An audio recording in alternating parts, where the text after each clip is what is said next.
So speaking, I embarked and bade embark my blank, throwing quick the hawsers loose.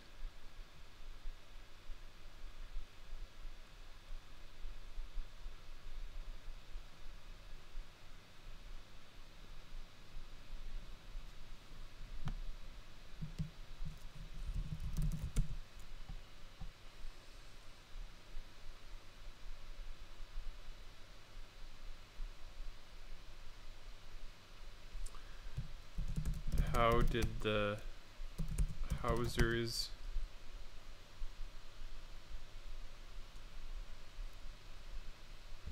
get close enough to be dangerous in the first place?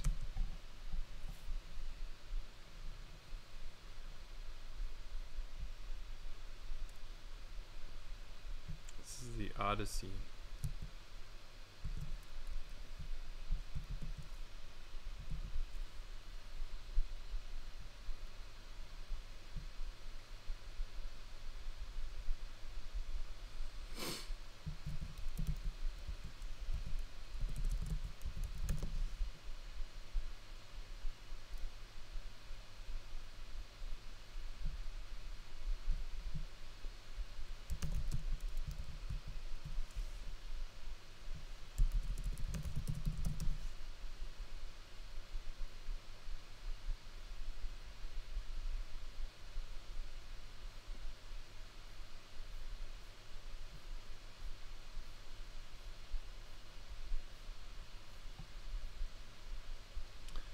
From Book 9, where the argument goes, Ulysses discovers himself to the Phaeacians and begins the history of his adventures. He destroys Ismarus, city of the Siconians, and arrives among the Lotophagi. Afterwards, at the land of the Cyclops, he is imprisoned by Polypheme in his cave, who devours 6 of his companions, intoxicates the monster with wine, binds him while he sleeps, and escapes from him. Okay, so we're in the Cyclops episode here. The question is, how did the hawsers get close enough to be dangerous in the first place? Companions of my course, here rest ye all, save my own crew, with whom I will explore this people, whether wild they be, unjust, and to contention given, or well disposed to strangers and a race who fear the gods. So speaking, I embarked and bade embark my followers, throwing quick the hawsers loose.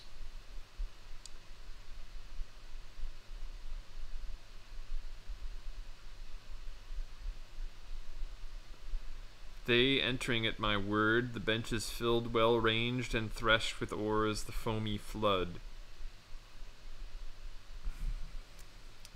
I think this is a nautical term. I'm gonna have to look it up.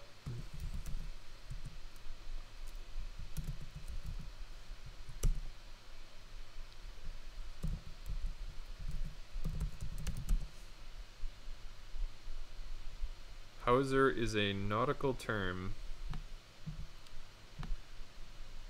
for a thick cable or rope used in the mooring or the towing of a ship.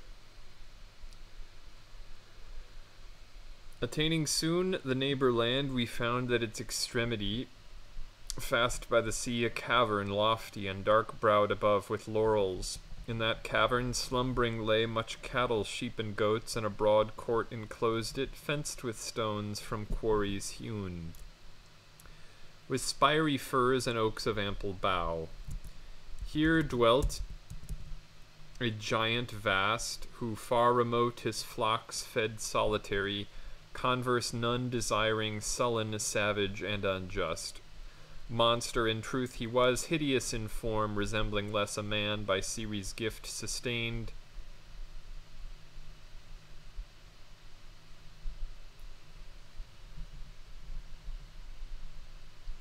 than some aspiring mountain crag, tufted with wood, and standing all alone.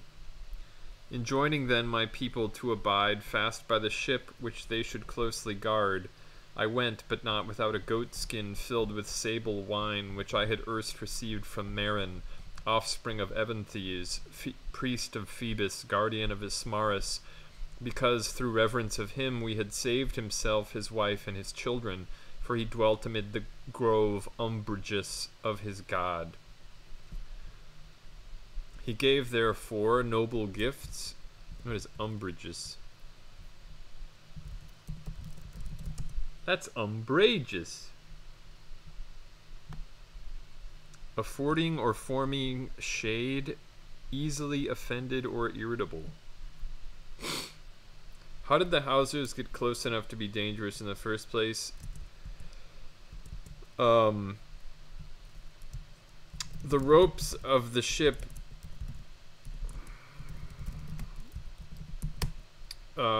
were less dangerous than Odysseus insisting to visit the Cyclops Isle.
He rested there a little while to recover from the effort involved, and then set himself to the task of turning the key in the lock with his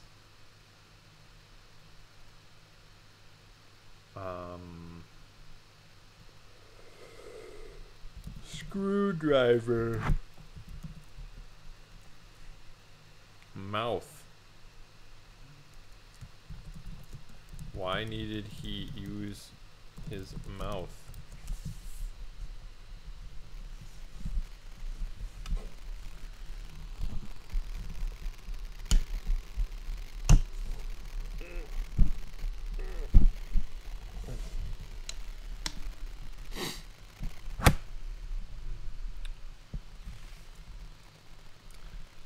Oh God, this is Kafka trying to get out of his room. Dear Lord. Good.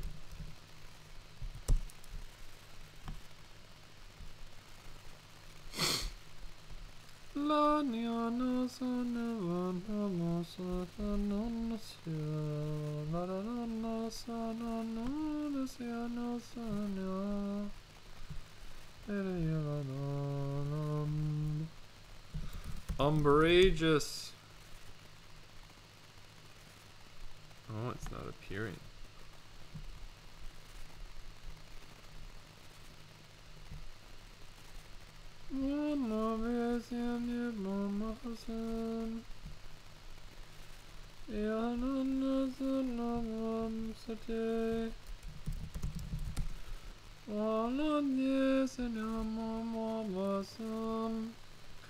I think the answer is that he is a beetle.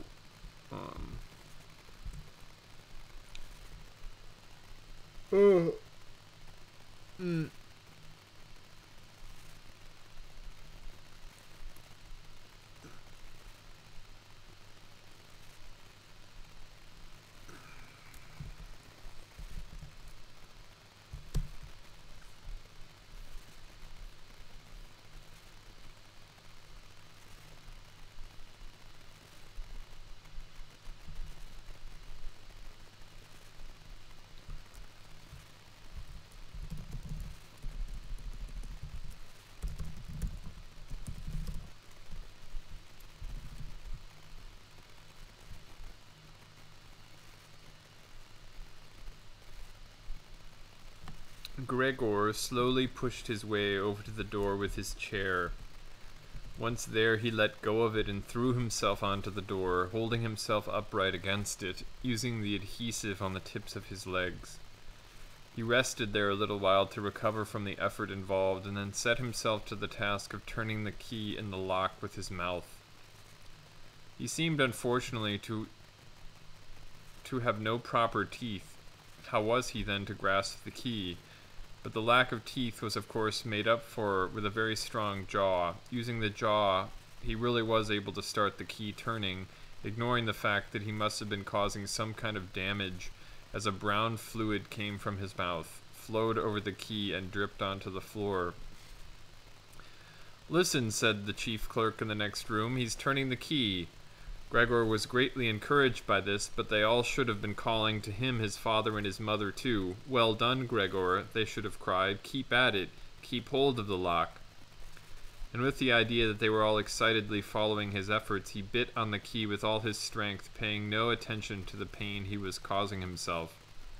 As the key turned round, he turned around the lock with it, only holding himself upright with his mouth, and hung on to the key or pushed it down again with the whole weight of his body as needed. The clear sound of the lock as it snapped back was Gregor's sign that he could break his concentration, and as he regained his breath, he said to himself, "So I didn't need the locksmith after all." Then he lay his head on the handle of the door to open it completely. Well, he used his mouth because he was a beetle.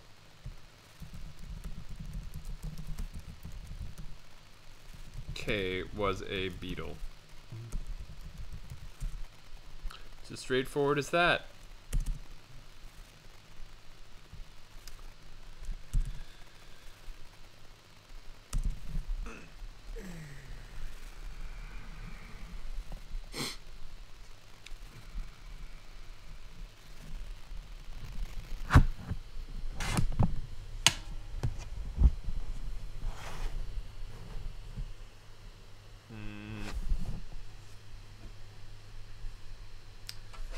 That's not good.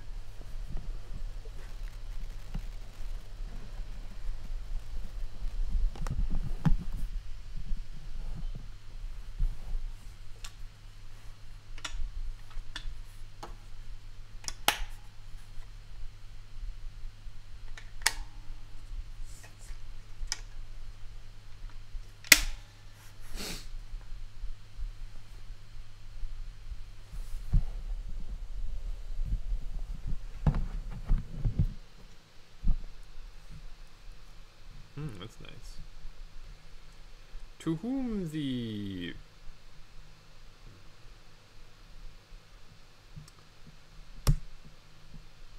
angel,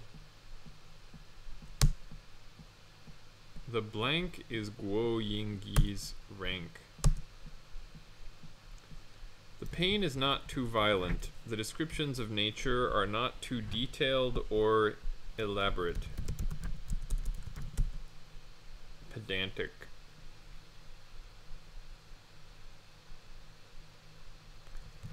The pain of reading.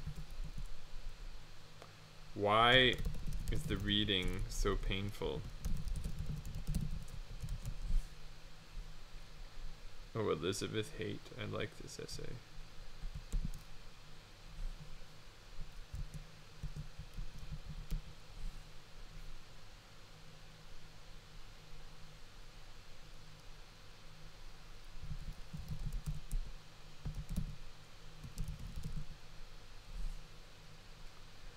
More pervasive than all other influences in the romance is the literary. Theocritus colors the whole story. There are few reminiscences of Bion and Moschus, but it was the Sicilian goatherd par excellence who instructed Longus as he did Lamo in his story. Calderini shows the various traces of the inspiration which Longus received from the Alexandrian idyll. There is a continuous alteration of descriptions of nature with descriptions of emotion, all composed with a certain serenity and restraint. The pain is not too violent, the descriptions of nature not too detailed or pedantic. There are many special similar motives, the descriptions of paintings and statues, the fear and protection of Pan and the nymphs, the vengeance of Eros on those who scorn him, the young lovers who frequent the gymnasia and the palestra. Love which is born on the day of a festival, the woe of love, the violent, brutal love of a scorned shepherd, the patron who lives at a distance. So, why is the reading so painful?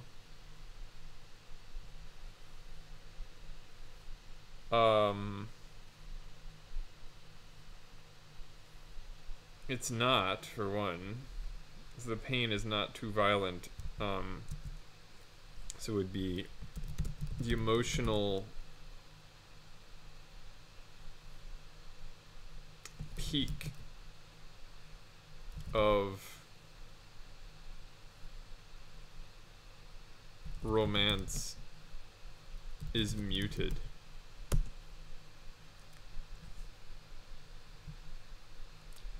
Gifts for my love I've found, mine eyes have blank, where the wood pigeons build their airy nests.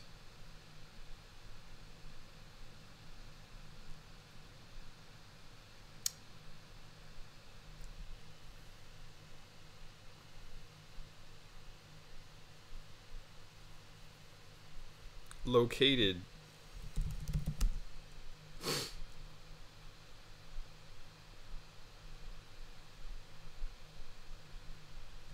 What are your gifts? Virgil's Eclogues. I don't remember ever getting these.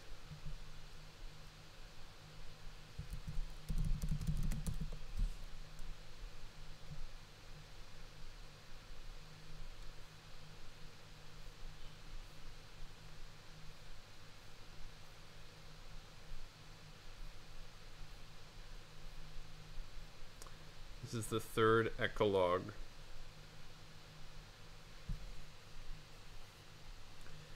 Who owns the flock, Demetus? Milbaeus? Nay, they are Aegon's sheep, of late by him committed to my care. O every day, unhappy sheep, unhappy flock! While he still courts Niara, fearing lest her choice should fall on me, this hireling shepherd here wrings hourly twice their udders. From the flock filching the life juice, from the lambs their milk. Hold, not so ready with your jeers at men. We know who once in what shrine with you the he-goats looked aside, the light nymphs laughed. I then, I warrant, when they saw me slash Mycon's young vines and trees with spiteful hook. Or here by these old beeches when you broke the bows and arrows of Damon. For you chafed when first you saw them given to the boy. Cross-grained Menalcas, aye, and had you not done him some mischief, would have chafed to death. With thieves so daring, what can masters do? Did I not see you, rogue, in ambush lie for Damon's goat, while loud Lysica barked? And when I cried, where is he off to now? Gather your flock together, Tityrus. You hid behind the sedges. Well, was he whom I had conquered still to keep the goat, which in the piping match my pipe had won? You may not know it, but the goat was mine. You outpipe him, when you had ever pipe wax welded? In the crossways you used not on grating straw more miserable tune to mangle? Well then, shall we try our skill, each against each other in turn, lest you be loath I pledge this heifer. Every day she comes twice to the milking pail, and feeds withal 2 young ones at her udder. Say you now what you will stake upon the match with me. Not from the flock I'll venture, for at home I have a father and a stepdame harsh, and twice a day both reckon up the flock, and one with all the kids. But I will stake, seeing you are so mad, what you yourself will own more priceless far, 2 beechen cups by the divine art of Alcmedon, wrought and embossed, whereon a limber vine, wreathed round by the graver's facile tool, twines over clustering ivy berries pale. 2 figures, one Conon in the midst he set, and one, how call you him, who with his wand marked out for all men the whole round of heaven, that they who reap or stoop behind the plough might know their several seasons, nor as yet have I set lip to them, but lay them by. For me too wrought the same Alcmedon a pair of cups, and round the handles wreathed pliant acanthus, Orpheus in the midst, the forests following in his wake, nor yet have I set lip to them, but lay them by, matched with a heifer. Who would prate of cups? You shall not balk me, now, or ere you bid, I shall be with you. Only let us have for auditor, or see, to serve our turn, yonder Pelaemon comes. In singing bouts I'll see you play the challenger no more. Out then with what you have. I shall not shrink nor budge for any man. Only do you, neighbor Palamon, with your whole heart's skill, for it is no slight matter play for your part. Say on then, since on the greensward we sit, and now in burgeoning both field and tree, now is the forest green, and now the year at fairest. Do you first, Dametas, sing, then you, Menalcas, in alternate strain? Alternate strains are to the muses dear. From Jove the muse began, Jove filleth all, makes the earth fruitful, for my songs hath care. Me Phoebus loves, for Phoebus his own gifts, bays and sweet blushing hyacinths I keep. Gay Galatea throws an apple at me, then hies to the willows, hoping to be seen. My dear Amintus comes unasked to me, not Delia to my dogs is better known. Gifts for my love I've found, mine eyes have marked where the wood pigeons build their airy nests. 10 golden apples have I sent my boy, all that I could, tomorrow as many more. So it appears that the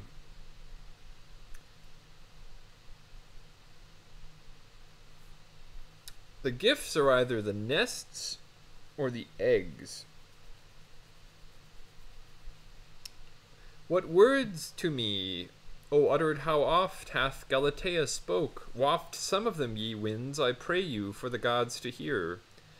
It profiteth me not, Amintus mine, that in your very heart you spurn me not, if while you hunt the boar I guard the nets.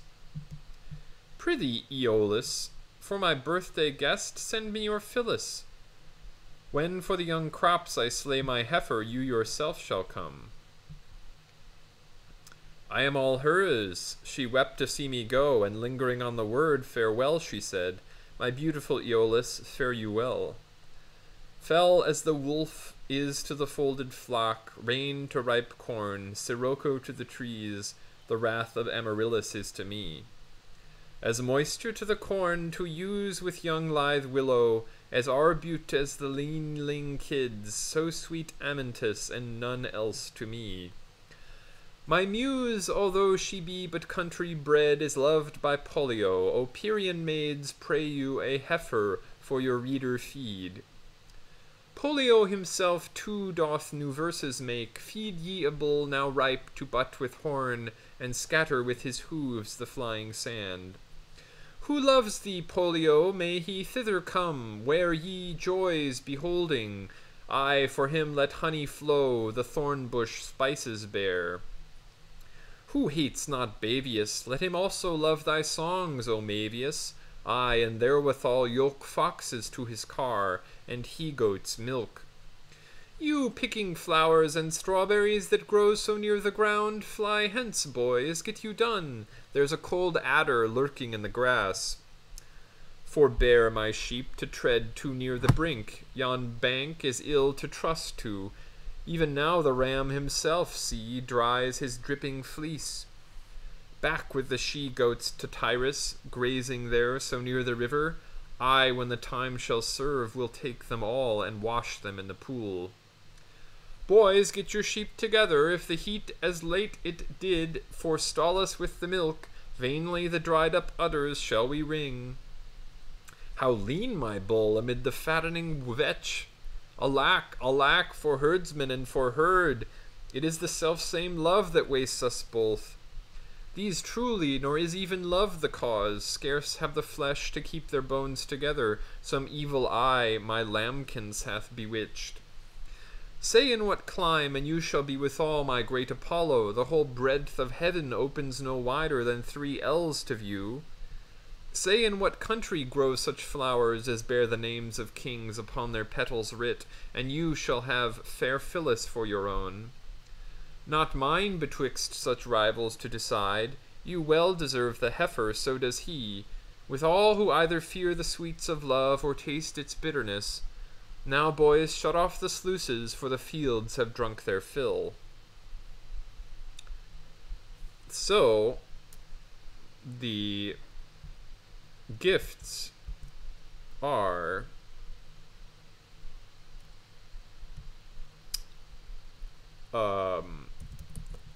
Demetus delights to give birds' eggs to his love.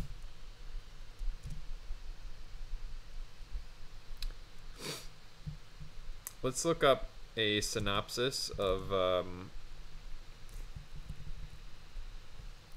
the eclogues.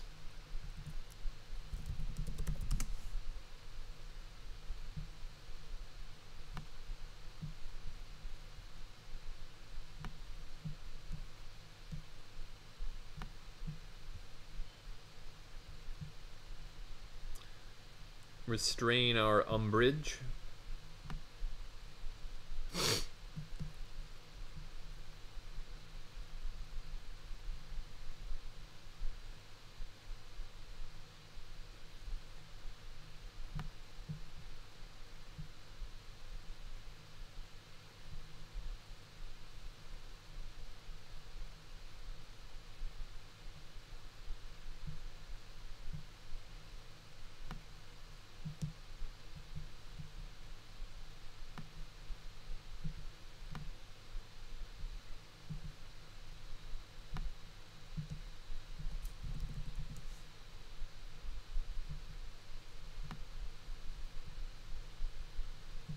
Look at these pretty pictures of the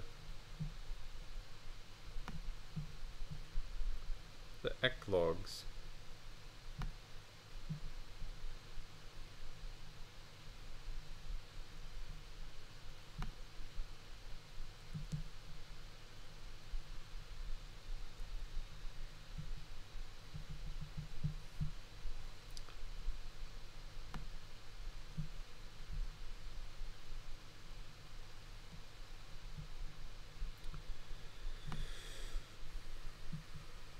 The Bucolics, the first 3 major works of Virgil, built off of Theocritus, a dramatic and mythic interpretation of revolutionary change in Rome from 44 to 38 BC.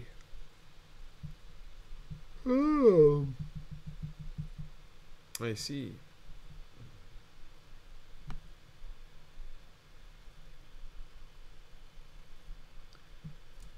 Virgil introduced political clamor, largely absent, called idyls, even though erotic turbulence disturbs the idyllic landscapes of Theocritus.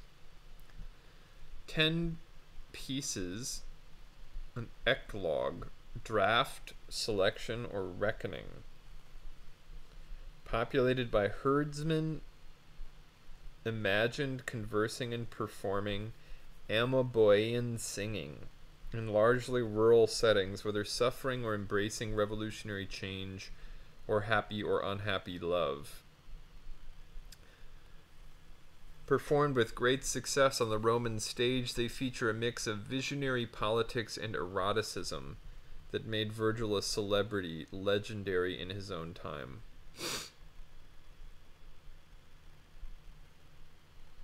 It is the first extant collection of Latin poems in the same meter put together by the poet.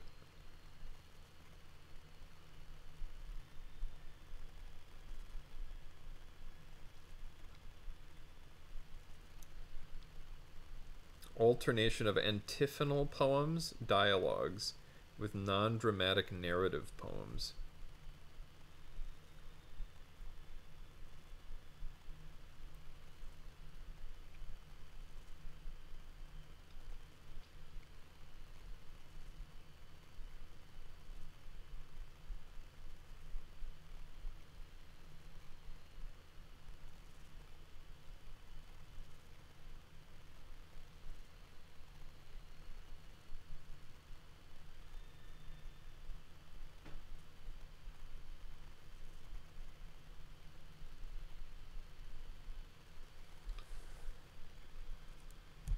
What eclogue did we just read? We just read eclogue 3.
Ensuring poetic fame is a fundamental interest of the shepherds in classical pastoral elegies, including the speaker in Milton's Lycidas.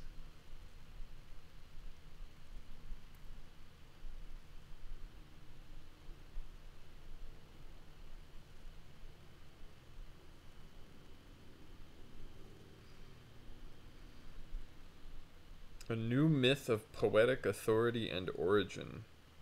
He replaces Theocritus's Sicily, an old bucolic hero, the impassioned oxherd Daphnis, with the impassioned voice of his contemporary Roman friend, the elegiac poet Gallus. Imagine dying of love in Arcadia.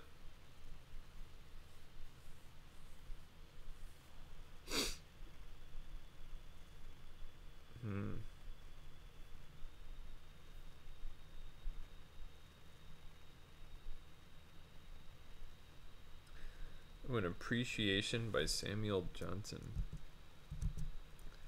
Let's read that.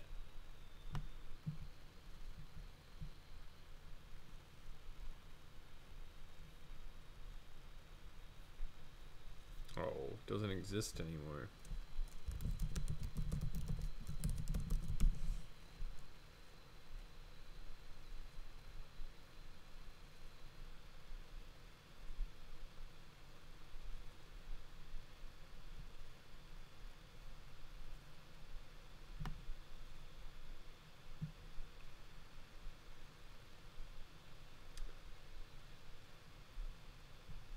The Rambler 37.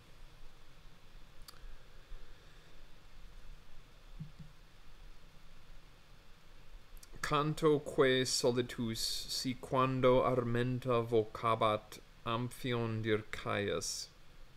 That's the second eclogue. Such strains I sing as once Amphion played, when listening flocks the powerful call obeyed.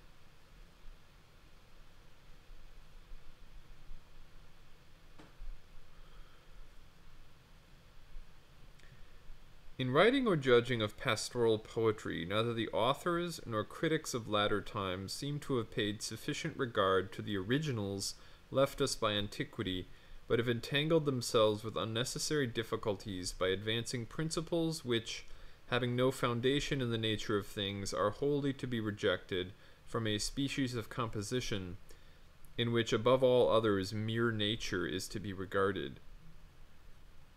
It is therefore necessary to inquire after some more distinct and exact idea of this kind of writing. This may, I think, be easily found in the pastorals of Virgil, from whose opinion it will not appear very safe to depart. If we consider that every advantage of nature and of fortune concurred to complete his productions, that he was born with great accuracy and severity of judgment, enlightened with all the learning of one of the brightest ages, and embellished with the elegance of the Roman court, that he employed his powers rather in improving than inventing, and therefore must have endeavored to recompense the want of novelty by exactness, that taking Theocritus for his original, he found pastoral far advanced toward perfection, and that having so great a rival, he must have proceeded with uncommon caution. If we search the writings of Virgil for the true definition of a pastoral, it will be found a poem in which any action or passion is represented by its effects upon a country life. Whatsoever, therefore, may, according to the common course of things, happen in the country, may afford a subject for a pastoral poet. In this definition, it will immediately occur to those who are versed in the writings of the modern critics that there is no mention of the Golden Age. I cannot indeed easily discover why it is thought necessary to refer descriptions of a rural state to remote times, nor can I perceive that any writer has consistently preserved the Arcadian manners and sentiments.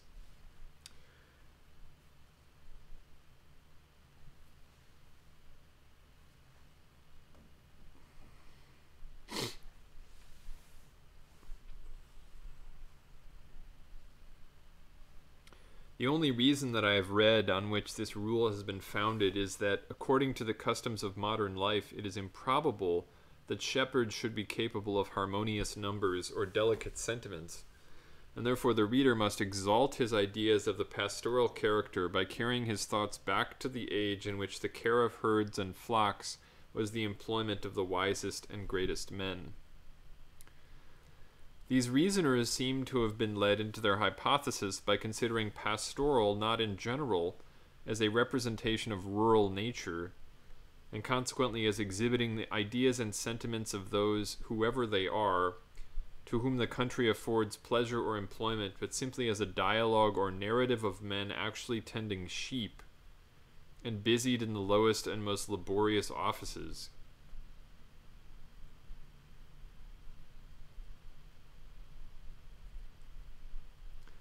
From whence they very readily concluded, since characters must necessarily be preserved, that either the sentiments must sink to the level of the speakers, or the speakers must be raised to the height of the sentiments. Oh yes, I recall Johnson loathed Milton's Lycidas. In consequence of these original errors, 1,000 precepts have been given, which have only contributed to perplex and to confound. Some have thought it necessary that the imaginary manners of the Golden Age should be universally preserved, and have therefore believed that nothing more could be admitted in pastoral than lilies and roses and rocks and streams, among which are heard the gentle whispers of chaste fondness or the soft complaints of amorous impatience. In pastoral, as in other writings, chastity of sentiment ought doubtless to be observed, and purity of manners to be represented, not because the poet is confined to the images of the Golden Age, but because, having the subject in his choice, he ought always to consult the interest of virtue. Very Johnsonian there.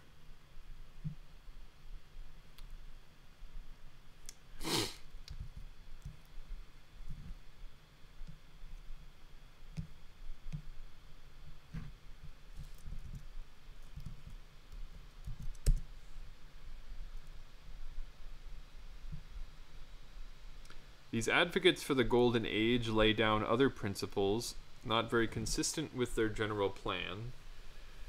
For they tell us that to support the character of the shepherd, it is proper that all refinement should be avoided, and that some slight instances of ignorance should be interspersed. Thus the shepherd in Virgil is supposed to have forgot the name of Anaximander, and in Pope the term zodiac is too hard for a rustic apprehension. But if we place our shepherds in their primitive condition, we may give them learning among their other qualifications. And if we suffer them to allude to things of later existence, which perhaps cannot with any propriety be allowed, there can be no danger of making them speak with too much accuracy, since they conversed with divinities and transmitted to succeeding ages the arts of life.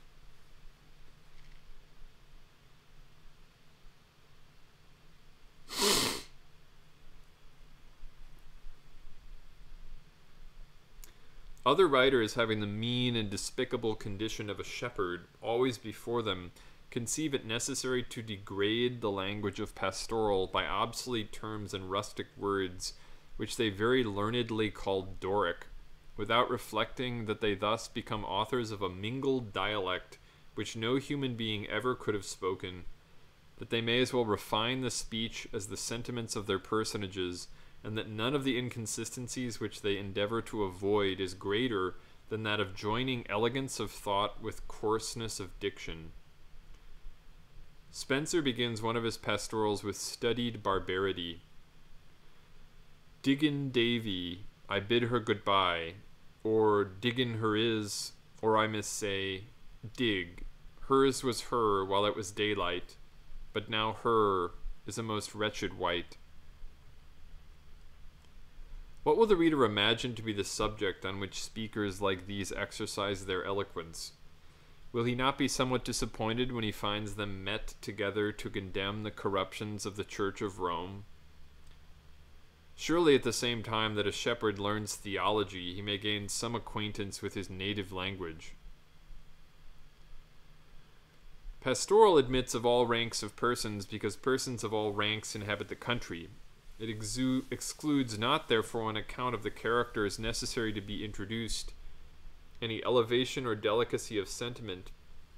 Those ideas are only improper which, not owing their origin to rural objects, are not pastoral, such as the exclamation of Virgil, Nunc scio quid sit amor, duris in cautibus illum, is maris aut rhodope, aut extremi garamantes, nec generis nostri puerum, nec sanguinis edunt.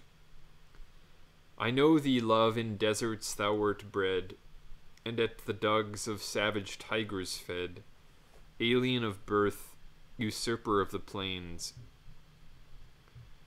Which Pope, endeavoring to copy, was carried to still greater impropriety. I know thee, love, wild as the raging main, more fierce than tigers on the Libyan plain. Thou wert from Aetna's burning entrails torn, begot in tempests and in thunders born. Sentiments like these, as they have no ground in nature, are indeed of little value in any poem, but in pastoral they are particularly liable to censure, because it wants that exaltation above common life which in tragic or heroic writings often reconciles us to bold flights and daring figures. Pastoral, being the representation of an action or passion by its effects upon a country life, has nothing peculiar but its confinement to rural imagery, without which it ceases to be pastoral. This is its true characteristic, and this it cannot lose by any dignity of sentiment or beauty of diction. The Polio of Virgil, with all its elevation, is a composition truly bucolic, though rejected by the critics, for all the images are either taken from the country or from the religion of the age common to all parts of the empire. The Silenus is indeed of a more disputable kind, because though the scene lies in the country, the song, being religious and historical, had been no less adapted to any other audience or place. Neither can it be well defended as a fiction, for the introduction of a god seems to imply the Golden Age, and yet he alludes to many subsequent transactions and mentions Gallus, the poet's contemporary. It seems necessary to the perfection of this poem that the occasion which is supposed to produce it be at least not inconsistent with the country life, or less likely to interest those who have retired into places of solitude and quiet than the more busy part of mankind.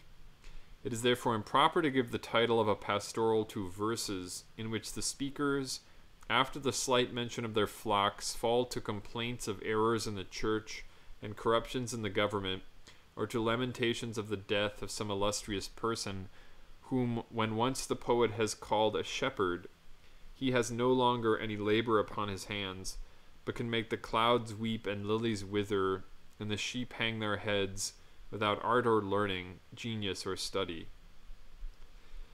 It is part of Claudian's character of his rustic that he computes his time not by the succession of councils but of harvests. Those who pass their days in retreats distant from the theaters of business are always least likely to hurry their imagination with public affairs.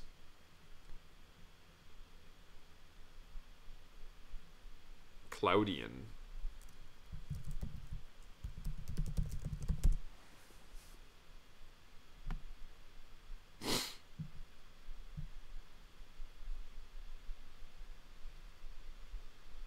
A Latin poet.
The complete extant work of Claudian is on site.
It might be easier just to grab from here. Let's give it a shot.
Maybe not.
Jupiter, who courted Leda in the form of a swan, becoming by her the father of Helen, Clytemnestra, Castor, and Pollux.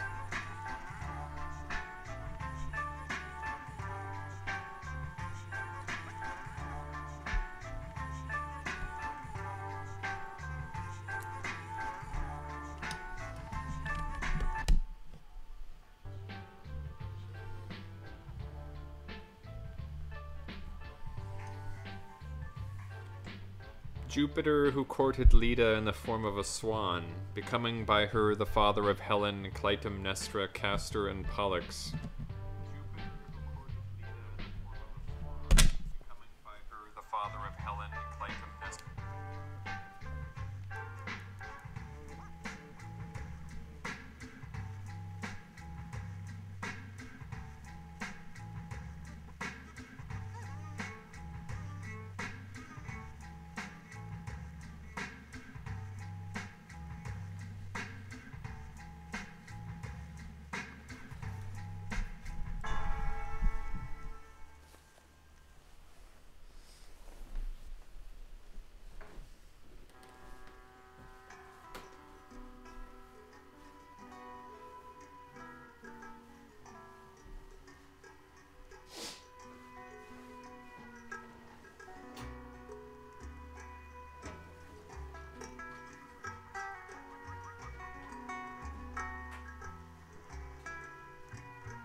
Alright.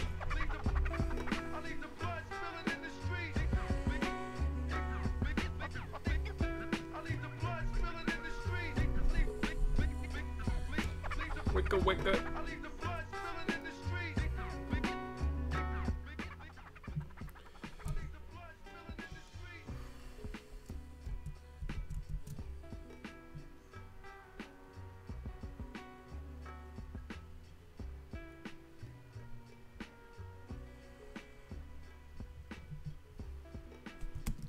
Now can we strip out this Cloudian easily?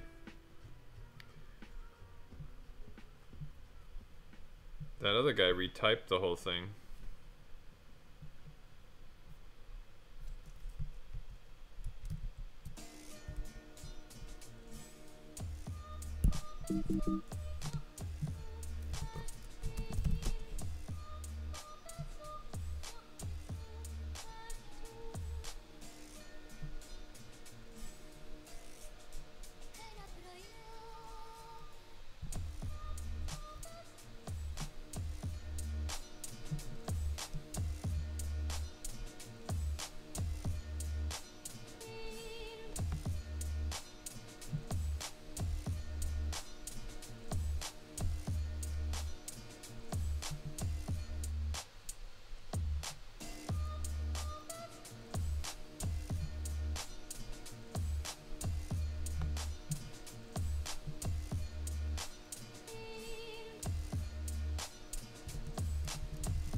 It was a dope song.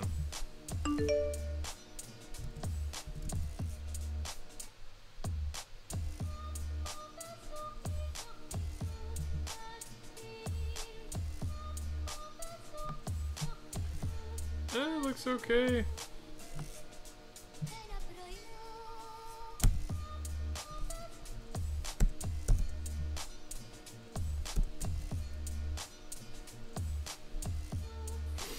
Let's give it a shot, Cloudian.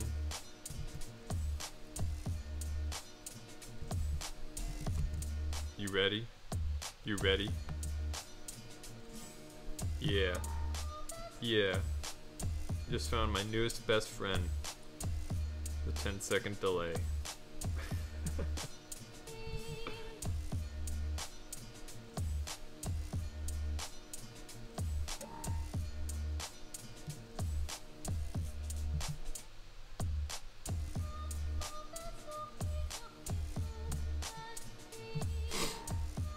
Alright, you're up, Cloudian. Do thou, my muse, tell their ignorant poet what god it was granted such a boon to the twain. Where's my blank? Where's my blank? The graces which blank affect and strive to seem to possess are thine by nature's gift.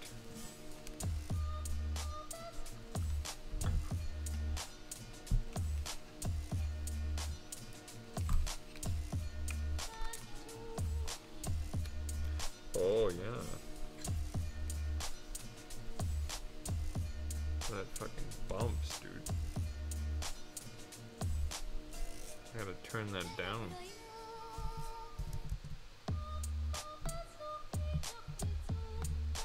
This thing's got some bass, dude.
Yeah. Oh yeah. Oh, oh, oh. Now how does this sound? Hope it don't sound just like that sound. Sounds pretty funny.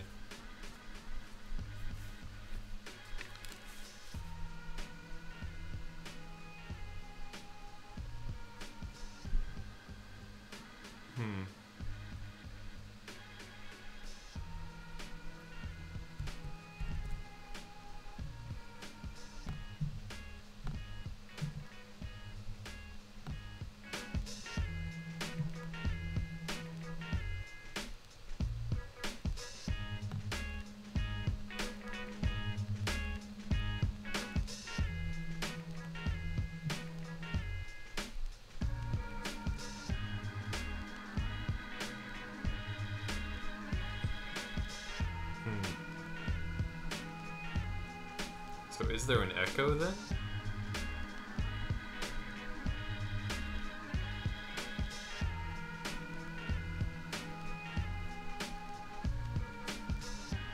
There is an echo.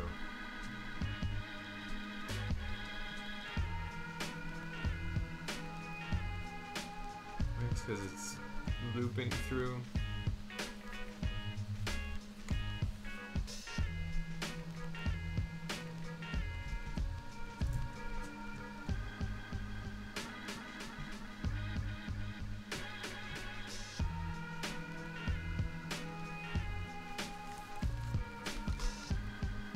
Does this still work? No.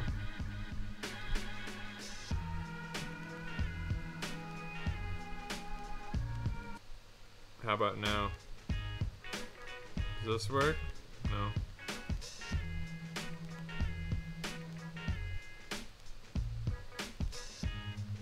Only this works.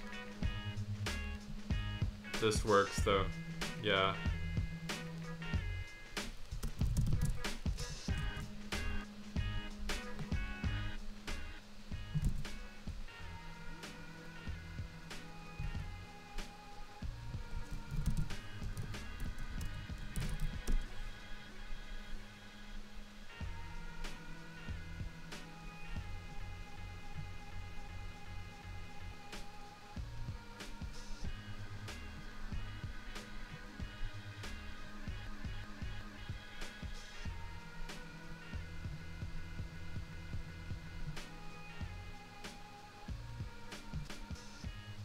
How about now?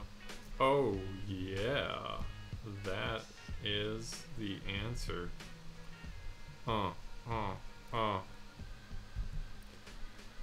Yeah, yeah.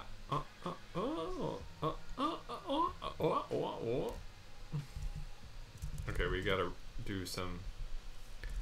The graces which blank affect. The graces which. The graces which. What? Wow.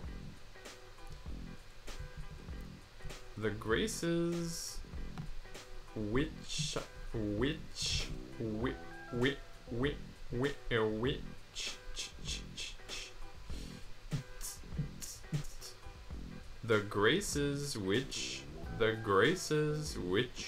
the graces which yeah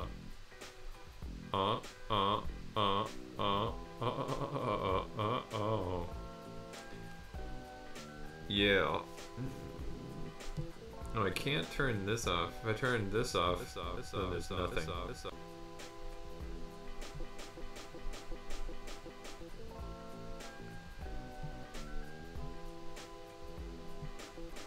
If I make that the master device, then there's also nothing.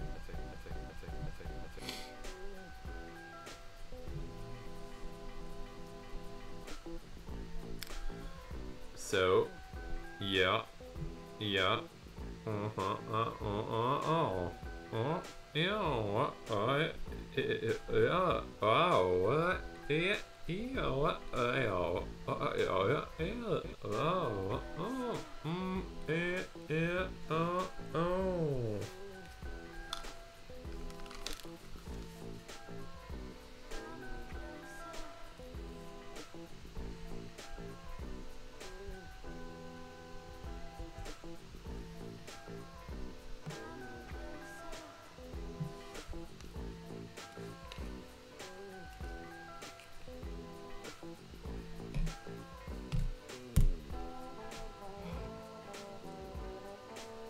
Oh, there we go.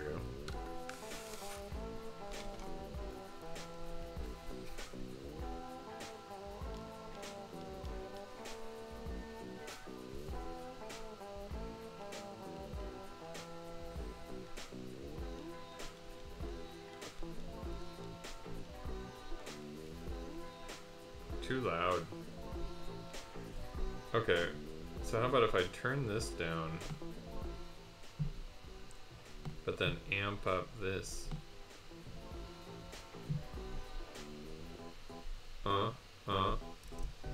Yeah, yeah. Yeah. Then I'll turn down the audio boosting.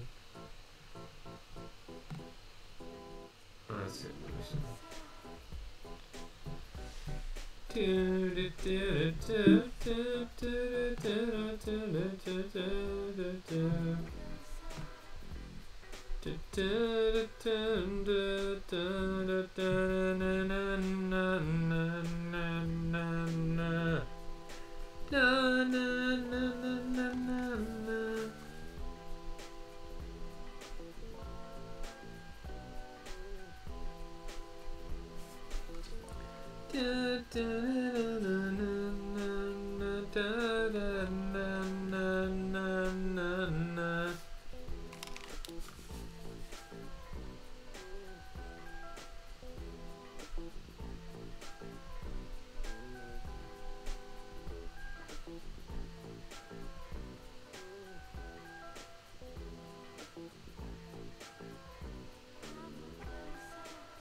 The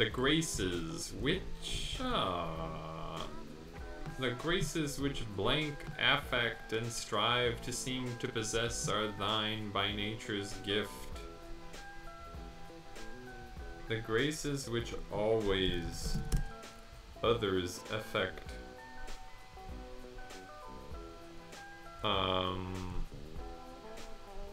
and strive to seem to possess are thine by nature's gift. How do the graces endow him?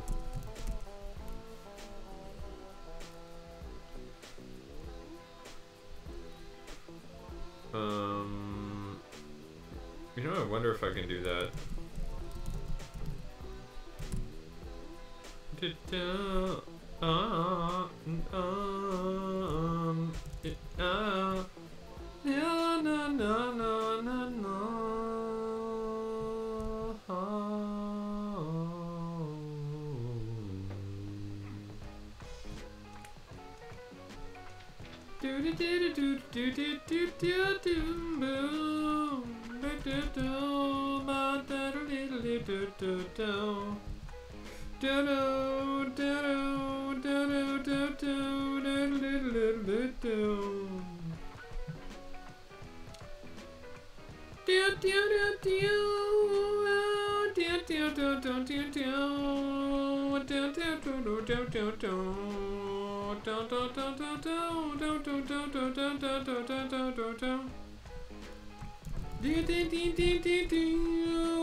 Now I need to look, I need to look at them graces, the graces which affect others. Oh, them graces, they affect others, so no one knows. Where's the no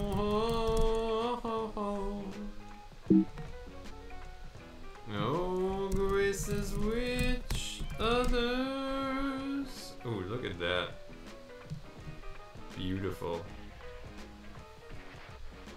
Epithalamium. Oh my god, and this has the dual language. Oh, but it's off by one. How do I get rid of that?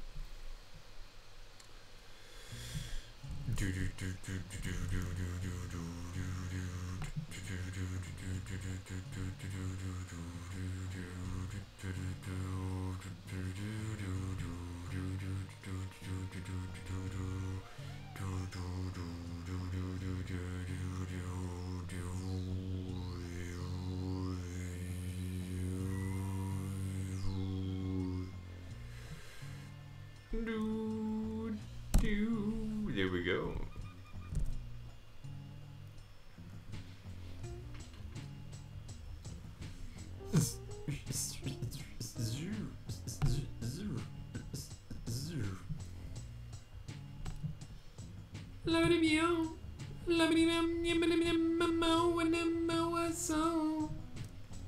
The animals that don't know what to do. Wah-ba-dee-ba-dee-boo.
And there we are. Yeah. So what was my question? How did the graces endow him?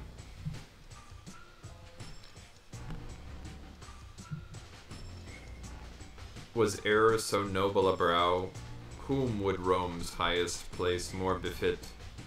What heart but thine is strong enough to bear so many troubles? Shouldst thou stand amid the crowd, who e'er shall see thee would exclaim, "That is Stilicho." It is thus that the aspect of supreme majesty brings its own witness. not with arrogant voice or pompous walk or haughty gesture. The graces which others affect and strive to seem to possess are thine by nature's gift. Modesty shines forth together with a noble sternness, and white hairs come hastening to increase the reverence of thy face. Though dignity be the crown of age and strength by a far different lot of youth, yet either season decks thee with its own peculiar honors. Thou art the ornament of nature, never wouldst thou up the sword for hurt, nor ever didst steep its blade in citizens' blood. No cruelties on thy part aroused men's hatred. Favoritism never slacks the reins of justice. We love thee, yet we fear thee. Our very fear testifies to our love, O thou, most righteous interpreter of law, guardian most sure of peace with honor, greatest of our generals, most blessed among the fathers of our country. We all confess that now we owe our emperor an even firmer allegiance, for that thou, hero invincible, art the father of his bride. Crown thy head with a garland, lay aside thy rank for a moment, and join our dances. And thou dost this, so may thy son, Eucharius, surpass the virtues of his sire.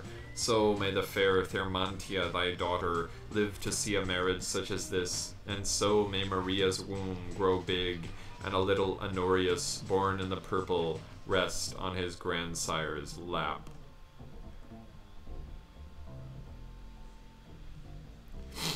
This is great. Superb. Alright, next. I'm gonna keep that one cooking. So how do the graces endow him?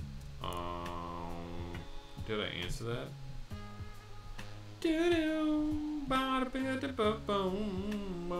With others affect and strive to seem to possess are thine by nature's gift. So, what is this anyway? This is the epithalamion.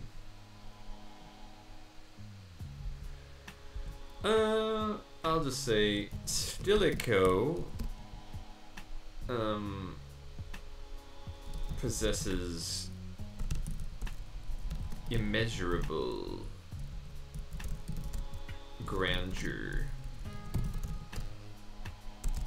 by the graces gifts to his empery.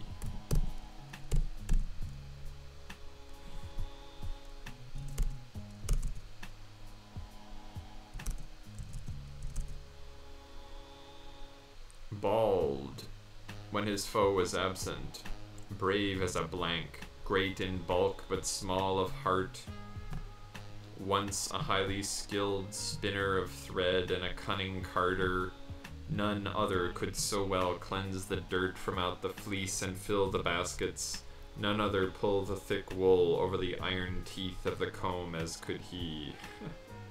The heroic herdsman, brave as a dragon.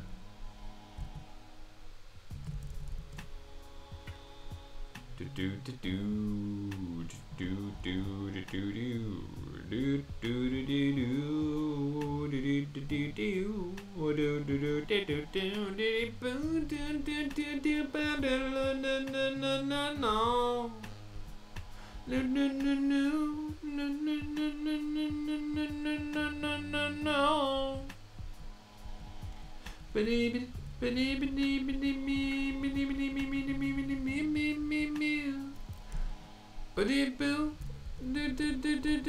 do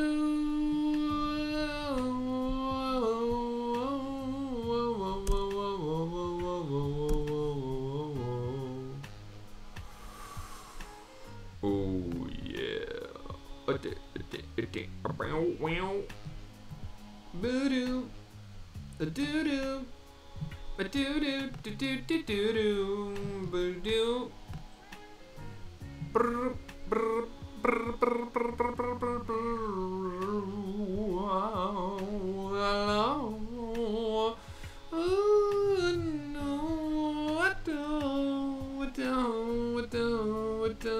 What was I looking for? What was I looking for? What was I looking for? What was I looking for? What was I looking for? I don't know what I was looking for. I do not know. I just don't know. I just don't know. No, no, no, no, no.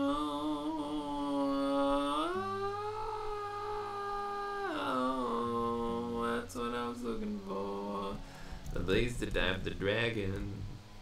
The blaze to dive the dragon. The speaker brave as a speaker.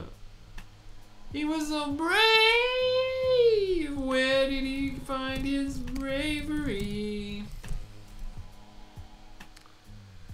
He was then Eustopius's Ajax. Eustopius's Ajax. Eustopius's Ajax.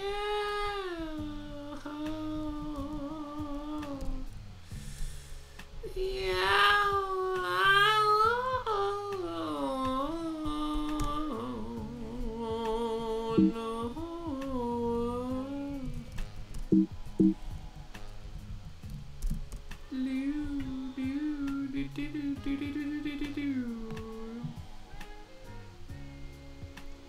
Sudden from out that trembling throng up leaps bold Leo with his vast bulk, he whose single prowess Cyclopean hunger could scarce match, whom starving Caleno could not outvie. 'Tis to this fact that he is said to have owed his name. Bold when his foe was absent, brave as a speaker, great in bulk but small of heart, once a highly skilled spinner of thread and a cunning carder, none other could so well cleanse the dirt from out the fleece and fill the baskets, none other pull the thick wool over the iron teeth of the comb as he.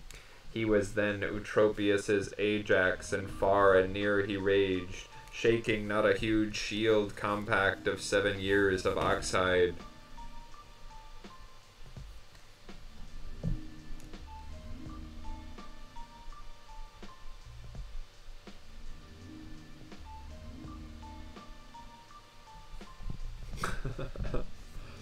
See you in a little bit. Yeah.